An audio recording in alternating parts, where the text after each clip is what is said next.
Welcome, Roomers and Zoomers, to Orange Coast Unitarian Universalist Church. My name is Joel Kilshaware, and I am your worship associate today. I am joined by Reverend Sian Wiltshire, our minister, and Beth Syverson, our Director of Music Ministries, in welcoming you this morning. Karen Magoon-Pearson, our Director of Religious Education, is currently holding classes for our children at Estancia Park. And please note on the screen all the wonderful people who made today's service possible. We also respectfully recognize that our church property rests on Ahachiman and Tongva land. As Unitarian Universalists, we have many different beliefs, but we are one loving community. Together we covenant that whatever our beliefs, we accept one another and encourage each other in spiritual growth. We affirm that all life has inherent value and that all existence is interconnected. We strive for justice and compassion in our deeds and relationships, and we are committed to creating a welcoming community without regard to the traits that sometimes divide people. To our roomers, we invite you to silence your cell phones. For your Zoomers, we invite you to say hello in the chat. I want to extend a special welcome to visitors. If you are seeking a spiritual home, we hope that you will find it here. Later in the service, we will have an opportunity for you to introduce yourself if you'd like to do so.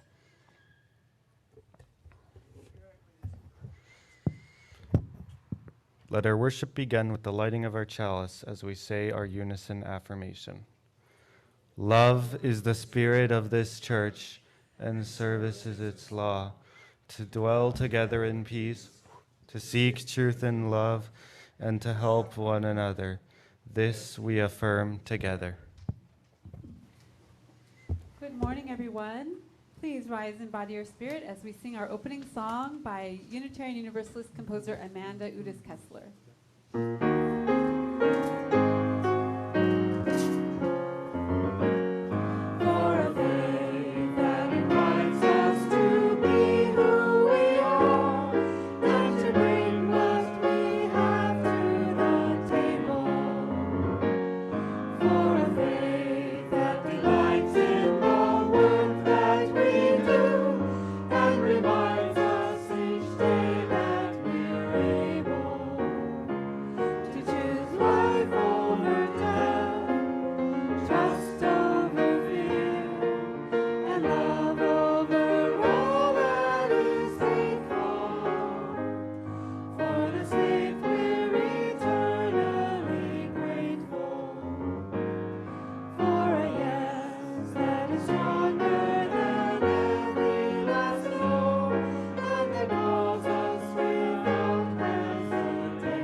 There's an edge beyond which we cannot grasp the scale of our universe.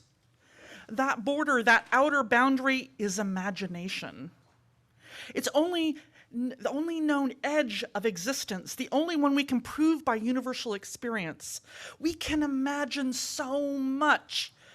We can only imagine so much.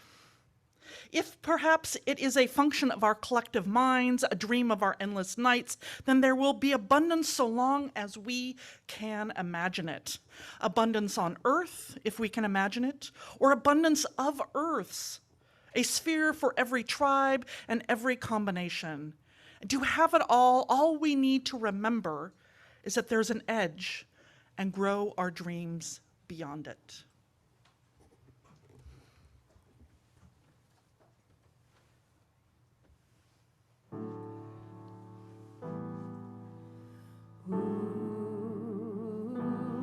Dear music maker of my soul, dear music maker of my soul, of my soul.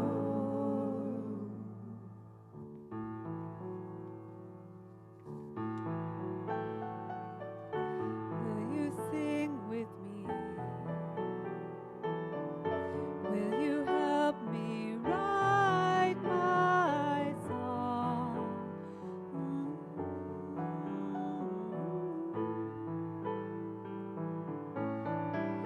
Will you accompany my moving? Will you hum me a lullaby?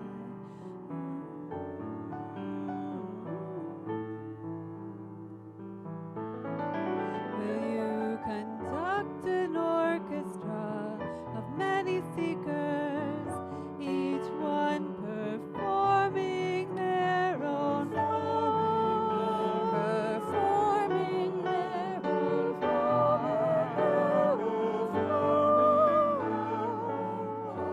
Help me vibrate the reed of my life with the air of grace and humility. Help me strum the strings of my life with energy, and passion. Help me use my authentic voice to speak my truth, and help me always listen, always listen, always listen, always listen, and respond to the music, to the music, to the music of your mysterious and heart-piercing song.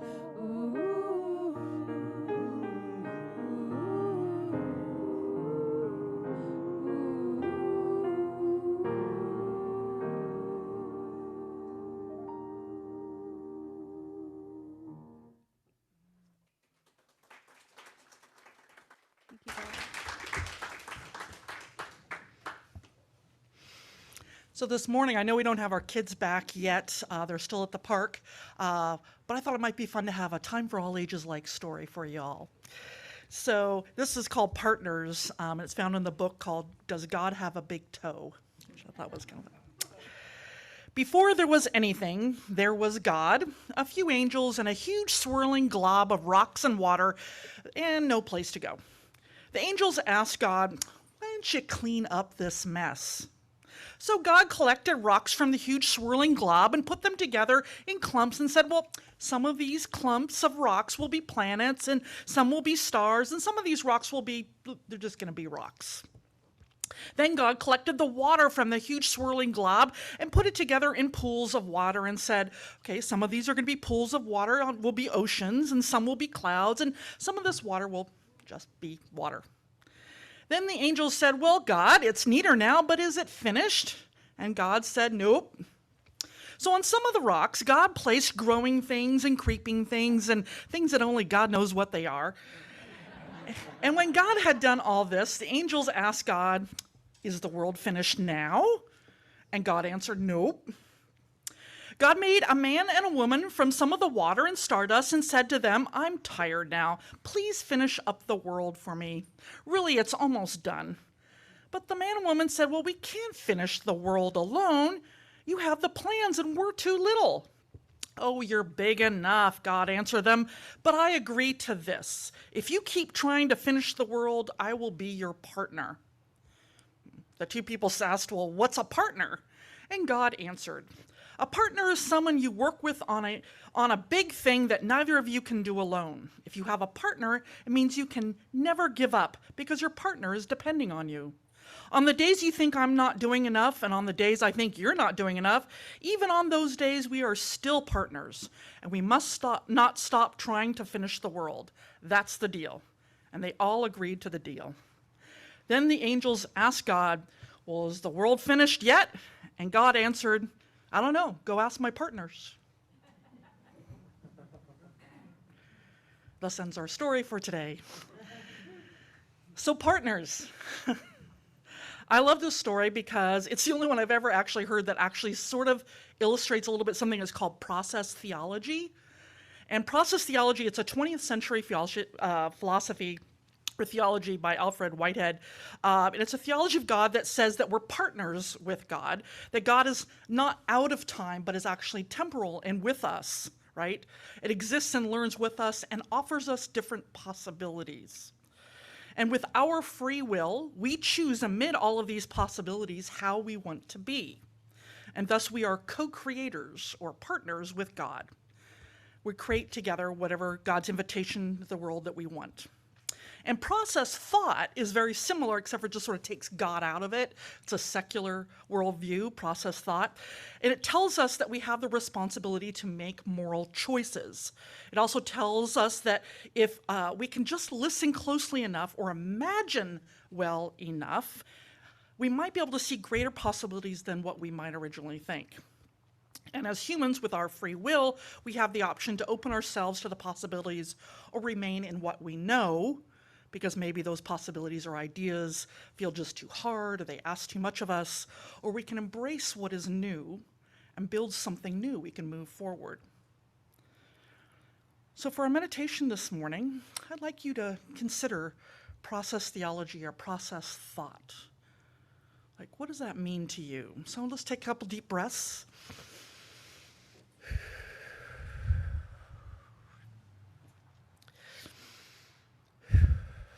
Okay, soften your eyes if you like. You can close them if you like. You don't think you're going to fall asleep. So I invite you this morning, consider process theology or process thought. What do you think about it? How can it help us stretch our imagination beyond the edge? Or maybe to put it another way that Beth sang this morning, how can we listen to the music inside our soul?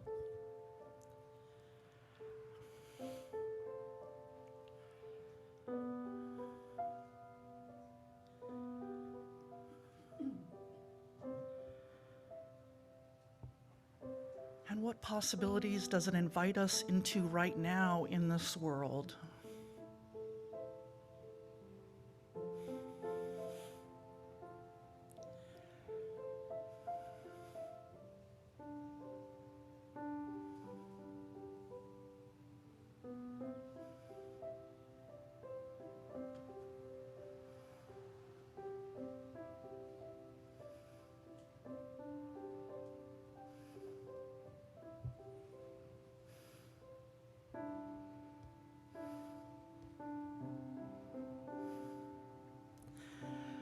So partners, join in singing when you're ready.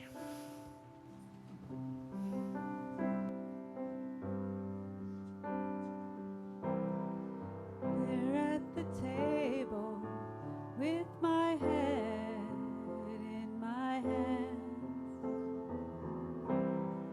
a column of numbers I just could not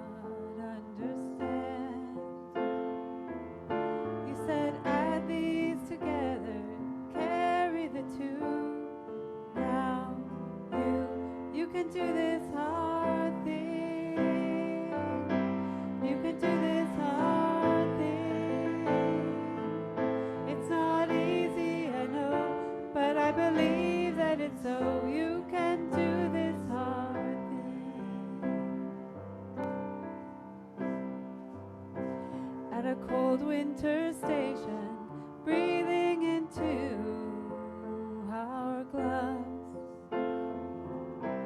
This would change me forever, leaving for God knows what. You carried my bags, you said you'll wait for me. You can do this hard thing. You can do this hard thing. It's not easy, I know, but I believe that it's so. You can do this hard thing. Late at night I called and you answered the phone. The worst it had happened and I did not want to be alone. You quietly listened, you said we'll see this through. You can do this hard thing. You can do this hard thing. It's not easy, I know, but I believe that it's so. You can do this hard thing. Here we stand, breathless and pressed with hard times. Hearts hung like laundry on backyard clotheslines. Impossible just takes a little more time. From the muddy ground comes a green volunteer. In a place we thought barren, new life appears. Morning will come whistling some comforting tune for you. You can do this hard thing. You can do this hard thing. It's not easy, I know, but I believe that it's so. You can do this hard thing. One more time. You can do this hard thing. You can do this hard thing. It's not easy, I know, but I believe that it's so. You can do this hard thing.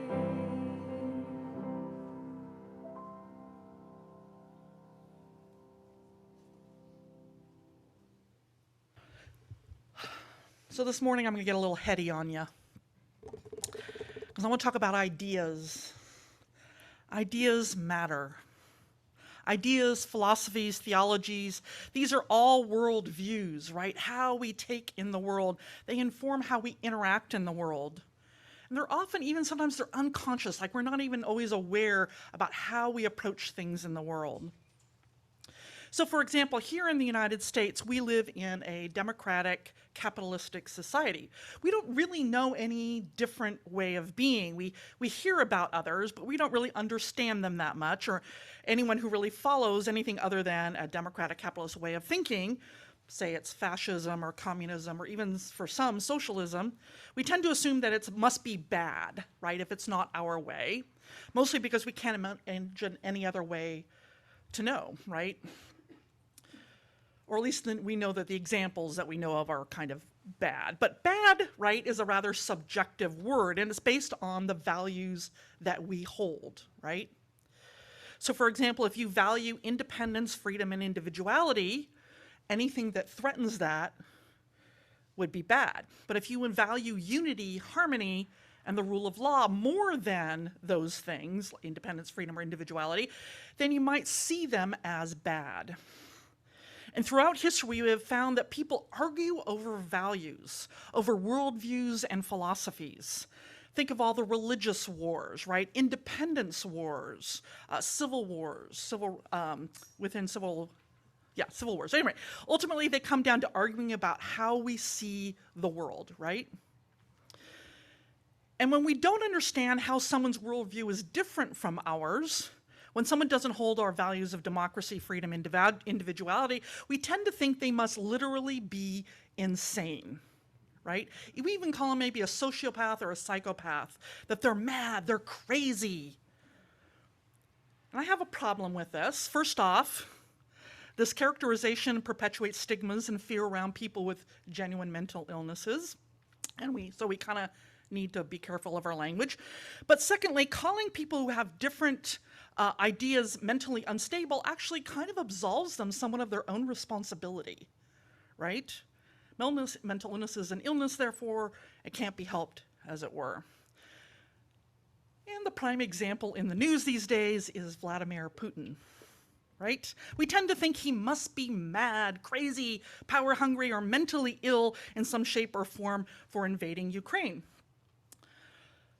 But I think what we really need to do is understand that he sees the world, he has ideas that are completely different from the West. He has a worldview or philosophy that centers around what this guy, Tom Snyder, let's see here, there we go, Tom Snyder, he's a Yale historian. He calls the politics of eternity. It's in this book that he calls The Road to Freedom. He calls it the politics of eternity. Now, it's academic speak, bear with me. This is what he calls it. I'm getting a bit heady on you. As I said this morning, I'm borrowing a lot from Snyder and his recent book, because he's the only one I've found who actually helps me understand what is going on in Putin's mind, which felt crazy to me, right? And according to Snyder, Putin's politics of eternity, that's what he calls it, is in contrast to the West, which he believes has a worldview that he calls the politics of inevitability, okay? Now, both of these, actually, Snyder says are harmful, and I'm going to explain here in a second here. So the politics of inevitability is a Western viewpoint and came about after 1989 and the fall of the Berlin Wall and the subsequent fall of the USSR. It's famously captured by Margaret Thatcher, who said, "History is dead." Now, what she meant by this is that, well, now it's obvious, right, that democracy and capitalism has won over communism and totalitarianism, and this is the natural way of things. Everyone will eventually get there. The politics of inevitability tells us that we can relax. It will all work itself out. Democracy and capitalism are here to stay, and where everyone is eventually headed. Now, I don't know about you, but I remember when the Berlin Wall fell, like I remember the thought that went through my head was, we won. Did anybody else feel that way? Kind of like, oh, yeah, democracy won. We won. Basically, the Western world felt kind of smug and a little self-righteous. And according to Snyder, we got complacent. Now, according to Snyder, the problem with this worldview is that, first, it absolves us of responsibility to do anything more, to create a future. Because it's just all going to work out. Because that's the way it's supposed to go. The future then is already set. We don't really have to work at it. It's inevitable. The second thing that becomes a problem with this worldview, that he thinks that Western world sort of unconsciously thinks, is what happens when we're wrong. And we were wrong. 9/11 was a huge wake-up call for a lot of the Western world. We were suddenly thrown into a world where the future didn't look so certain, where people who didn't think like the Western world, who didn't want democracy or capitalism, didn't just roll over to the inevitability of it, but rather saw Western ways as decadent and wrong. What happens then is that the world, according to Snyder, begins to turn toward the politics of eternity, okay? Which is what he also calls the politics of Putin's politics as well. The worldview, or politics of eternity, according to Tom Snyder, is what happens when the worldview, when the inevitability one falls apart. Suddenly the future doesn't look so bright. So for example, he points out that if you were born in 1940, 9 out of 10 people would do better than their parents mobility-wise. They can move up and down. By 1980, that was down to only 1 in 2. And that trend is going down even further. Democracy is supposed to be about equality, but capitalism doesn't require it. In fact, it promotes inequality, right? Democracy should be a check on capitalism, but if you don't feel like you need to do anything, democracy, because it's just all going to work itself out, you don't regulate it, and then inequalities start appearing. The politics of eternity is a cynical view that basically says, well, see, there's nothing that's ever going to happen that's good. The world is terrible. Nothing ever changes. We can't improve our world. But maybe we can further our own situation by following a charismatic leader who promises to return our reality to some nostalgic, mythical golden age. Think Nazis, think Putin. And in the US, Snyder suggests that this was beginning in the Trump campaign of Make America Great Again, right? Goes back to that mythical time and a charismatic leader. The politics of eternity begin to show up first in a rise of nationalism. Now, according to Snyder, Putin and many in Russia, especially those in power, of the mindset of the politics of eternity. All their propaganda is about it. But Putin has a particular brand of nationalism and politics of eternity that's unique to Russia and to him. Because Putin follows a couple of philosophers who expound this worldview in very particular ways. And here's two of them. They sort of make me think they might not be all the best type of people. But at any rate, it is basically a state of a type of Christian fascism. Okay? And this is where things are going to sound really weird to us and crazy. But truly, this is what is going on in Putin's mind and Ilyan's mind in particular. Dugin kind of picks up on Ilyan. But at any rate, basically, this form of Christian fascism says that the only thing that matters is God, and Russia is the only place that is doing it right. People don't matter. Ideas matter. And those that don't get on board with the ideas will be spit out like a gnat, to quote Putin recently, right? So let me give you a little bit more. This is mostly from Ilyan, and this is my summary of Christian fascism as I'm trying to understand this worldview. Now, and I want to also say that, like, we tend to, Christianity has a little bit of a bad rap, and Unitarian Universalism, right? Because of a lot of the harm, and it's the dominant religion in this faith. I don't really want to add more to that. This is definitely not good, but it's so far beyond anything you've ever heard of before, so just keep that in mind. All right, so here it is. So the idea in Christian fascism is that God originally existed in unity and harmony, right? Everything was just all good and in harmony. But God made a mistake when the world was created, and people are ruled by their passions. And the goal of Christian fascists is to go back to that unity and harmony, okay? Interestingly enough, Russia is the exception to the rule, right? Exception to this sense of the fall of the rest of the world, the Western decadence in particular, and a redeemer will bring us back in unity with God. Russia is the past bastion of innocence against a decadent Western world. Russia and the world must be purged of those who oppose unity and harmony, and the Redeemer will be a strong, masculine leader who will lead us back to harmony and unity. Okay, keep going. People are not important. Inequality is not important. As a matter of fact, it's expected. Only God's unity is important. Thus, it's okay to purge people who fight for God's unity. Moreover, it's okay to be a stratified society. Matter of fact, the middle class, according to Ilyan, it only creates chaos and is actually evil. I know, this is really weird, right? Okay. And unity is defined, right, as conformity of thought and deed with everyone knowing their place. Is everyone's thinking and acting alike. Unity requires inequality, as some are always going to be more pure than others. In Putin's case, the oligarchs, which are a kind of aristocracy, and Ilyan, by the way, comes from that area, right?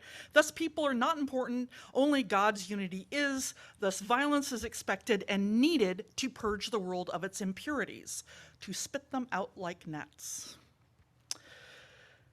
Everybody take a deep breath, right? Just a little bit, okay. This is a form of politics of eternity that Putin wants and has created. He actually, when he was asked to, what is your best historian, he says Ilyin, who's not a historian, he's a theologian, but that's where Putin's mind is. He gave out to all of the civil servants in Russia a copy of Ilyin's works.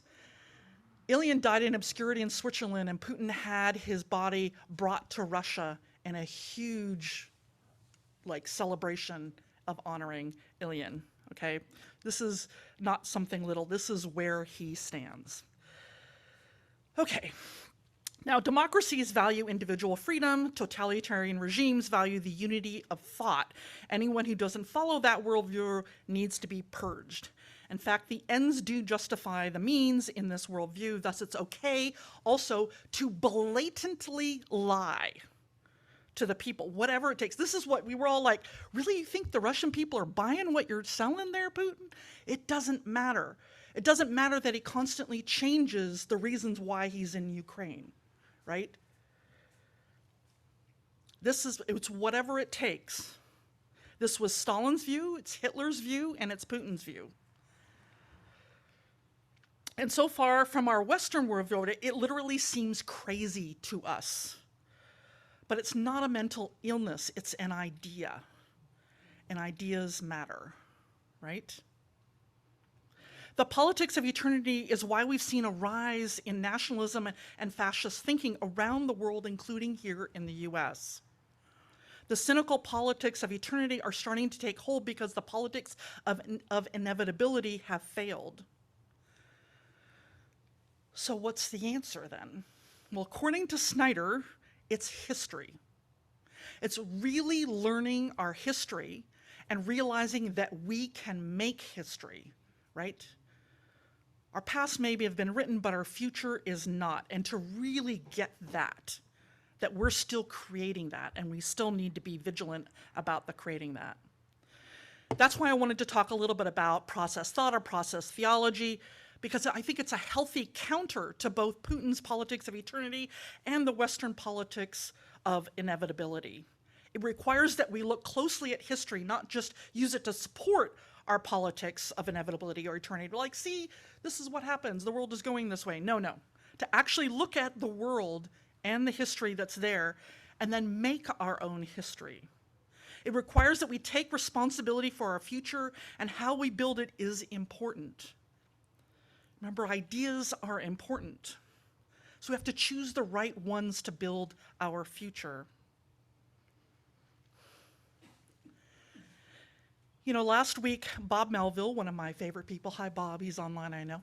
I went and talked to him yesterday, but last week, he's one of our beloved congregants. Many of you may not actually know Bob because he's had a stroke and he's at home, but he and his wife Denny are always online, and you can see them there, and they're just the most amazing people, and Bob is just incredible to me. But anyway, he sent me a letter this last week, and it said, "Dear Reverend Sean," I'm going to paraphrase a little bit here. He says, "I'm writing this letter because for 75 years, I have always had a problem with the first principle, okay? I would be happier if it read the inherent dignity and worth of every person except evil ones, like Hitler, Stalin, Putin, Trump, etc.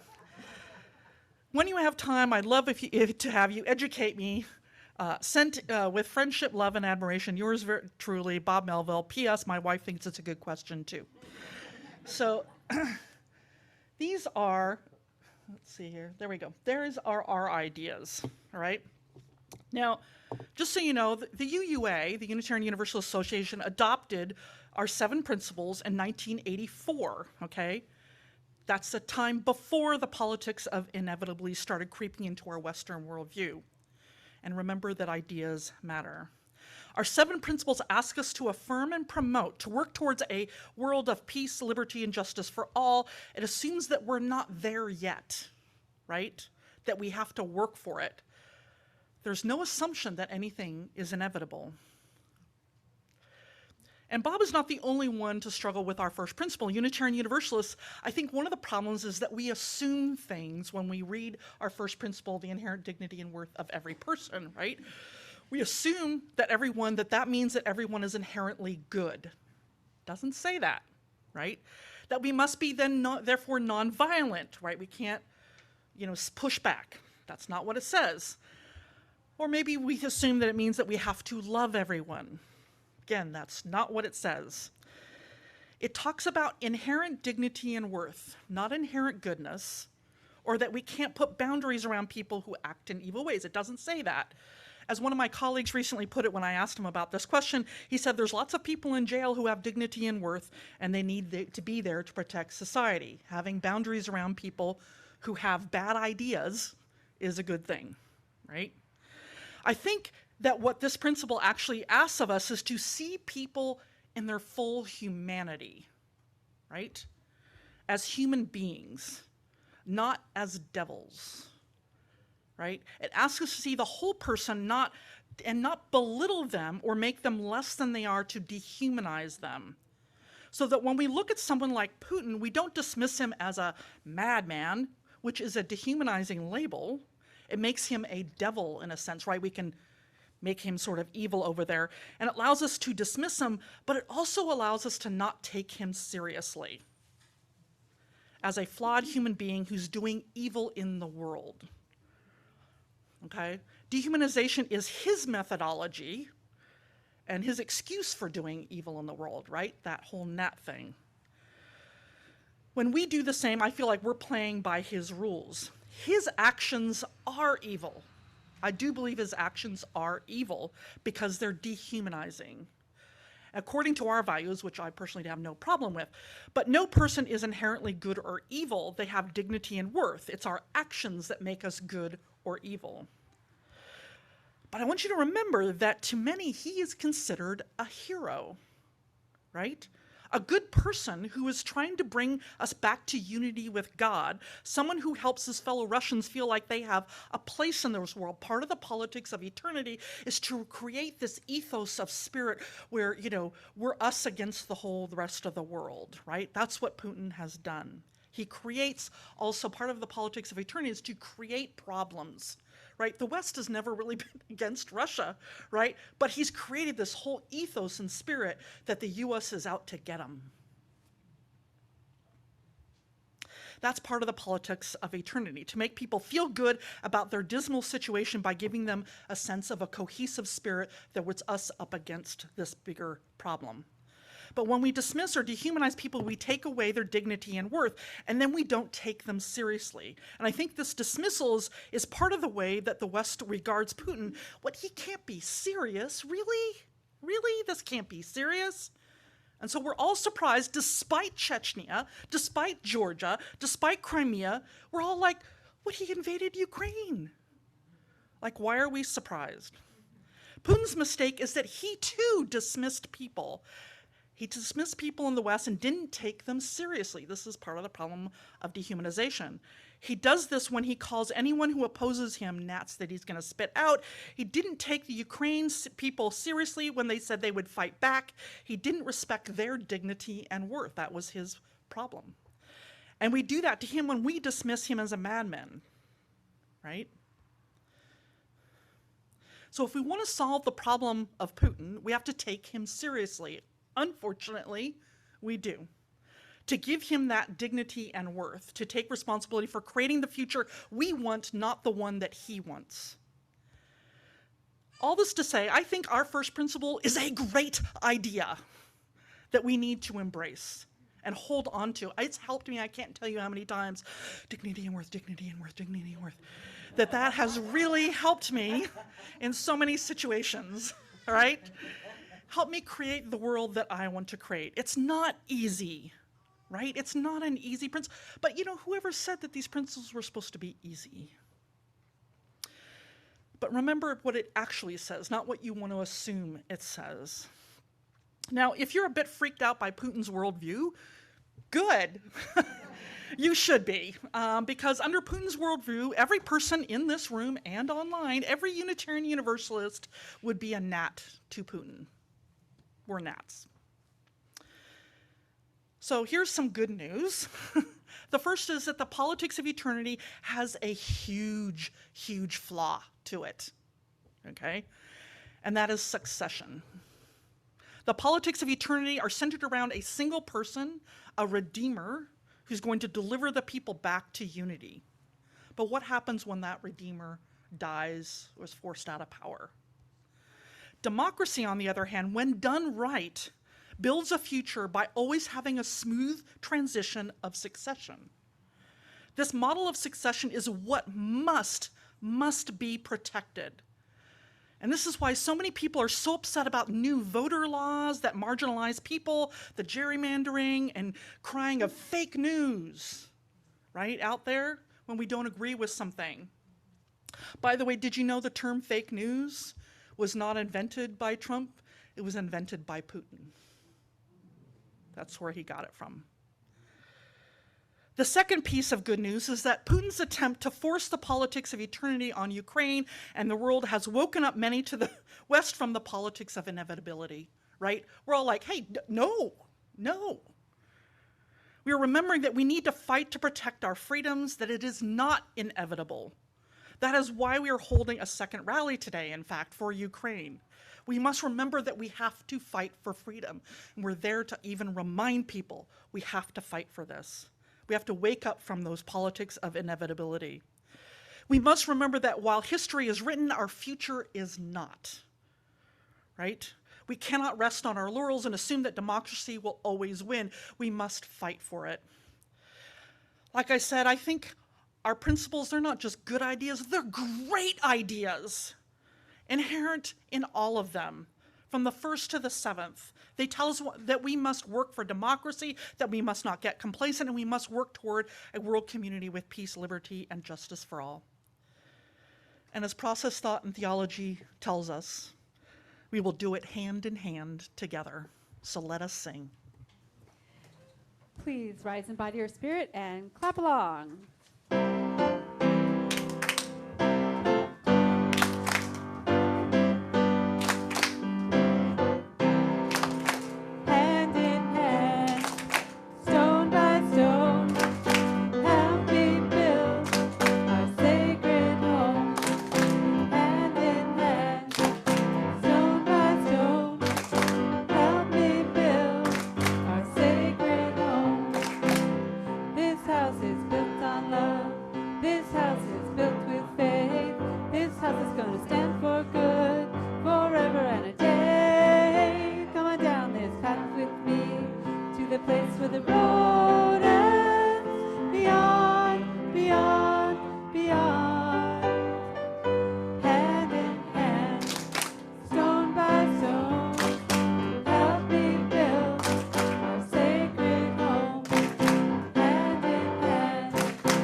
Unitarian Universalist congregations are fully self-supporting, meaning that members and friends raise all funds for the operating budget, ministries, and programs of the church.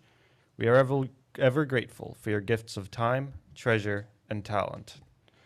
OCUC amplifies that spirit of generosity by sharing one half of the plate we receive with an organization that shares our values. This month, we are supporting Stand Up for Kids. Stand Up for Kids' mission is to end the cycle of youth homelessness. You can find out more about Stand Up for Kids at their website at www.standupforkids.org. There are multiple ways in which you can support the church and Stand Up for Kids. You can mail a check. You can go through our website, use an app called Venco Mobile, or if you're a roomer, you can place your offering in a basket as you leave the service today. The choice is yours. All the information is on our website should you need it. As always, thank you for your generosity.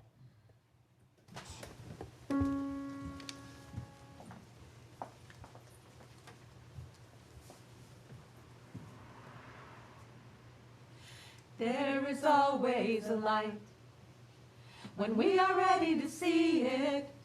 There is always a light when we are ready to be it.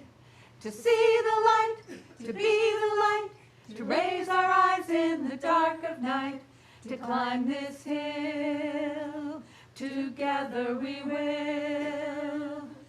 There is always a light when we are ready to see it. There is always a light when we are ready to be it.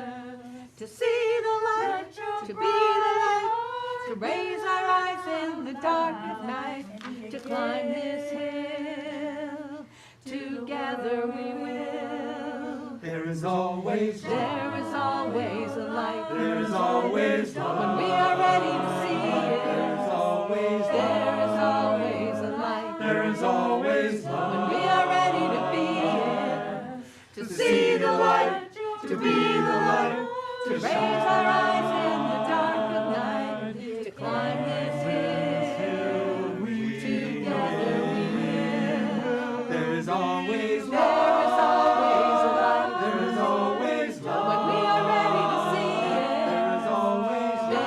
There is always a light. There is always love. Now are you ready to be it? To see the light, to be the light, to raise our eyes in the dark of night, to climb this hill, together we will. There's Be the always light. There is always joy. There is Be always the joy. light. There is always joy. Be the light.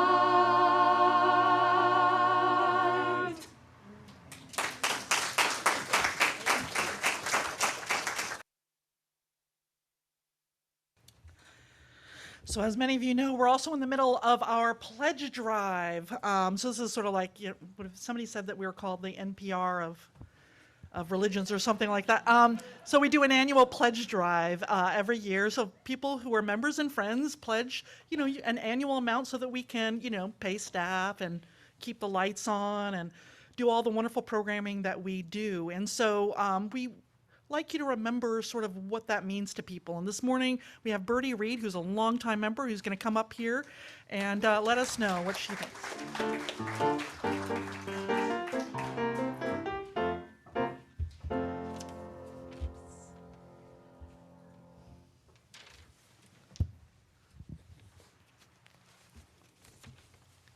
About 3 decades ago, my late husband and I found OCUUC, our third in a long journey within our faith tradition. Here we, and now I, found a community that has persevered through times of growth and shrinkage, 4 called ministers, and several interims. OCUUC has developed strong lay leaders and prospered with dedicated staff and ministers. Congregant participation is robust. Why do I support OCUUC with dollars, as well as time and participation? Well, because without financial support, we cannot sustain our building, maintenance, and expansion. Because without dollars, we cannot pay our devoted staff, minister, music director, administrator, religious educator, and at times a sexton and child care provider. Because without dollars and cents, we cannot reach out with social justice and projects and other activities. Our region and our association, some of our dollars go there, and that promotes our ties with other UU congregations and also sometimes supports us. Because a loving community depends on the cooperation of all. Some can give mainly time, some give of expertise, some give mainly financial support. Together, we give so that we all can gain strength from one another, yielding a loving community. This loving community has supported me in times of loss, rejoiced with me in times of joy. It is where I go for validation, where I can grow even as I age into elderly status. Here I find support in atheist, humanists, and agnostics, even as others find support in meditation and pagan and other focus groups. Some of us adhere to theist beliefs, some pagan, but together we strive to uphold our ever-evolving principles. I give because this community sustains me in this troubled but wonderful world. Please join me in supporting OCUUC, our faith community.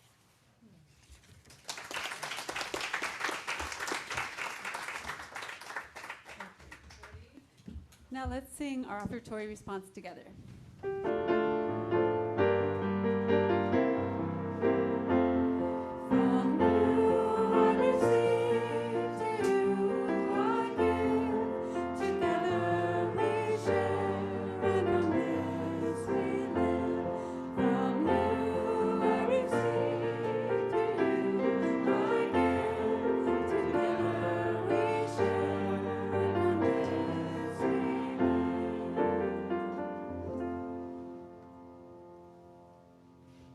Thank you, Bertie. Now is that time when we honor the important events in our lives or people in our lives. If you are invited, one and all, whether you're a member, a friend, a visitor, everyone is welcome to participate in this weekly ritual that we call Joys and Sorrows. To begin, I'd like to invite Marilyn Gish. She's our congregational nurse and part of also our pastoral care team up here to assist us. So let's take some deep breaths again. It was kind of heady today. Whew, weighs on my heart. So maybe you come here today holding something that is close to your heart, moments from the last days, weeks, or hours, something that struck you at your core. If you'd like to honor such a profound joy or sorrow, you are welcome to do so. If you're a roomer, you're invited to come forward to light a candle to honor that. If you would like to share your joy or sorrow, you can write it out on a slip of paper that the ushers have. You want to raise your hand, they can bring it to you. If you didn't have one when you already came in, and you just hand that to me when you come to light your candle.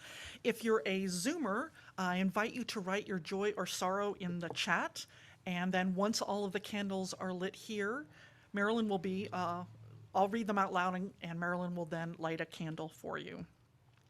So as music's played, I invite you to silently offer healing or celebration as you feel called and according to your own beliefs. Please come forward.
We have the Wolk family would like a candle lit, a candle of joy, as their son Ben turns 13 on Tuesday.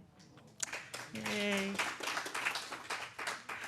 We met Ben at the OCUC orientation last Sunday, and what a cool young man. Asked really good questions. I was just really impressed with him. So, at any rate, let's see here. We've also got Hannah Anderson said she would like a candle lit for Ukraine. She's praying for peace and protection. Amen. And Valerie Kay says, please light a candle of joy in celebration of my father, Robert, who would have been 88 today. And Linda C., who's Valerie Kay's mother, says, please light a candle in memory of one of my favorite people, Robert Cosson, who was born on March 27th, 1934, and is the father of my children, gone but not forgotten. Oh, and we hold Sarah Jones, who is our administrator.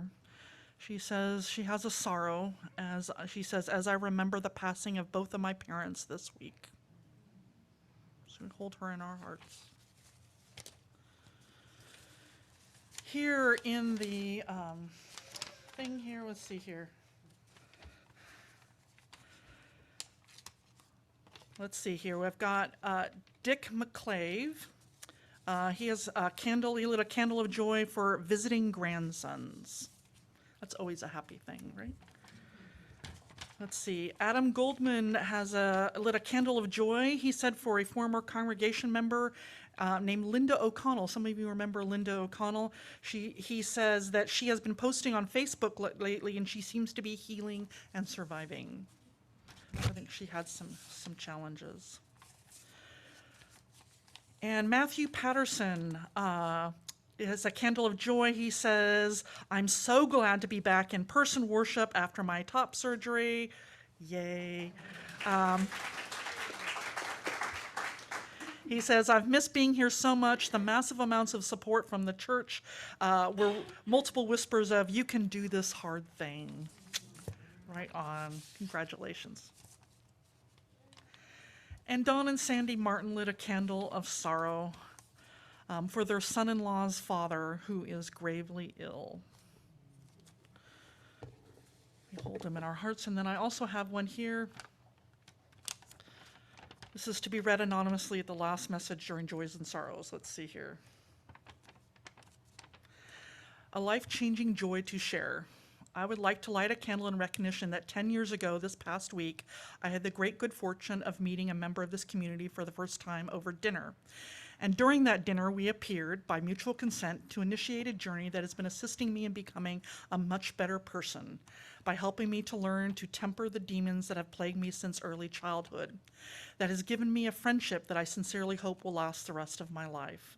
And most importantly, ignited a spark that has blossomed into what I believe with all my heart to be the most important relationship I've ever had the great good fortune to have with the one person who has become the love of my life. Thank you for all that you do and for all that you give me. I love you more than I can ever properly express.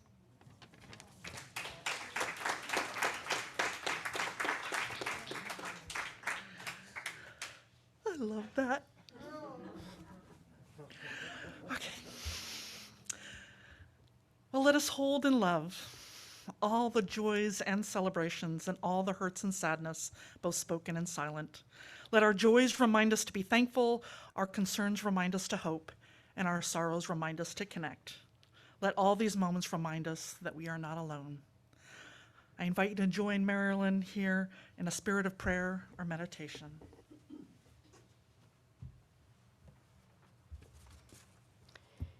It's truly a privilege to read this prayer. This is the song first that Beth sang and with the group, and just beautiful words. So thank you, Beth.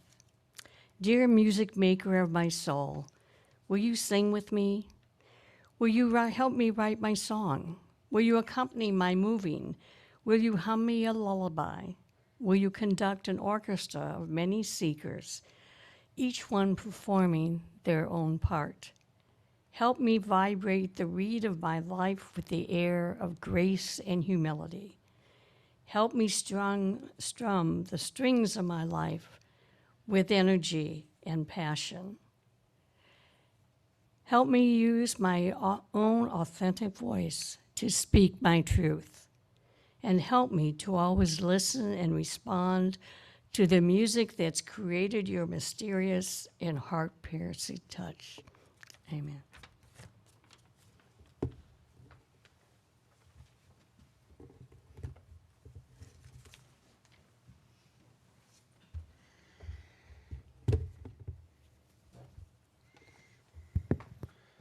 Let us join together as we extinguish the flame of our chalice and say, "We extinguish our chalice, but not the light of truth, the warmth of community, or the fire of commitment. These we carry together until we are together again." Thank you for joining us this morning. We are a congregation made up of people who all believe differently. And yet when we gather together, whether we are in the room or on Zoom, we make up one loving community. We need not think alike to love alike. If you are a guest, a visitor, or someone who hasn't yet been known to us, I invite you to become part of this beloved community. We encourage you to either write in the chat or stand for a brief moment and tell us your name and where you are from.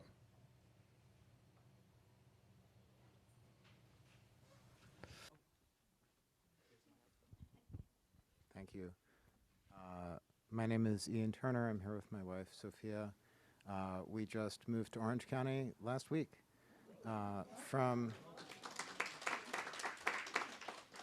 We flew here from Brooklyn, New York, and it's going to be an adventure. What he said. It's so nice to be here. Thank you for having us. Welcome.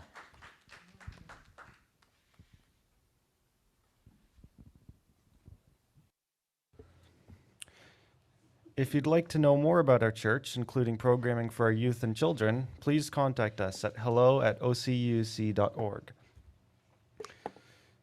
And we will help you get connected.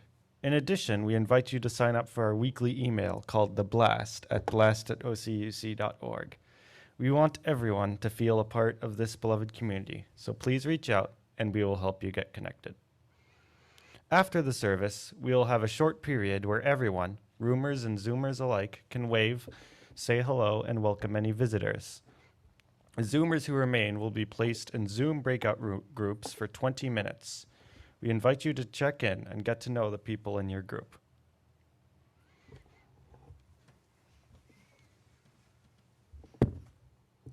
All right, we have a bunch of announcements this morning.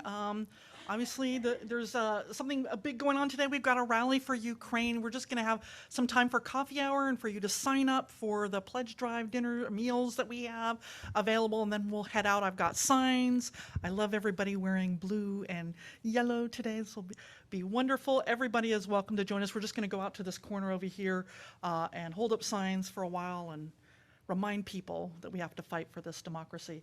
But we're also, as I mentioned, we're in the middle of our pledge drive, and Don Martin, who is the assistant to the chair of the pledge drive committee, is going to come up here and tell you of some nice new thing that's also going on with it.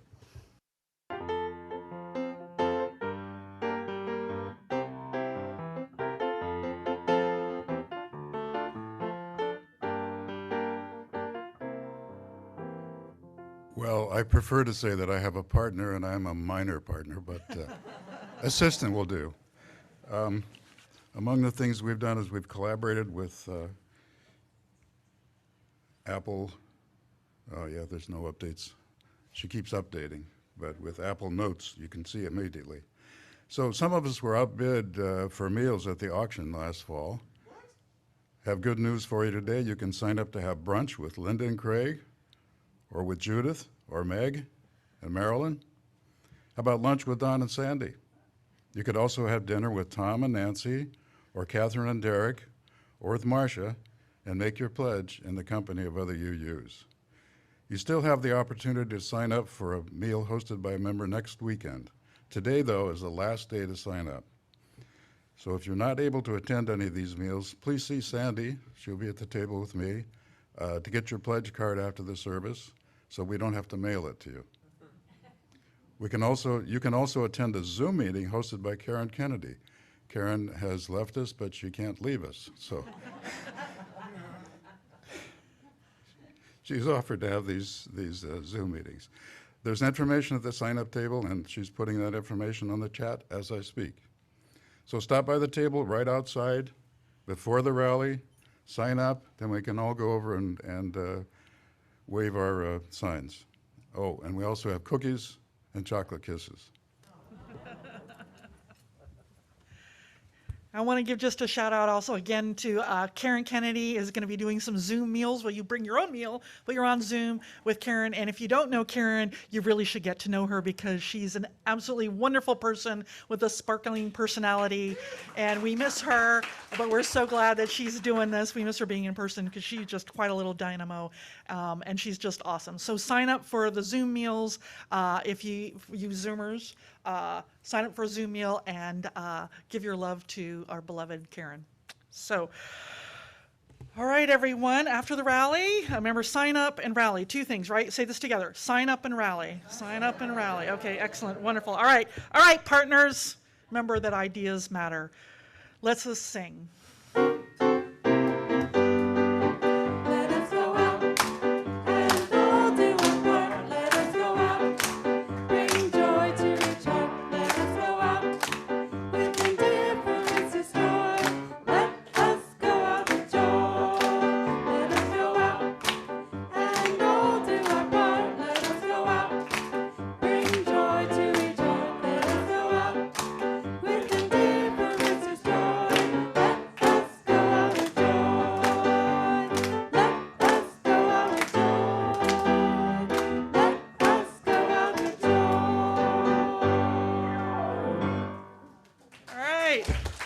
This service is over. Let our service continue.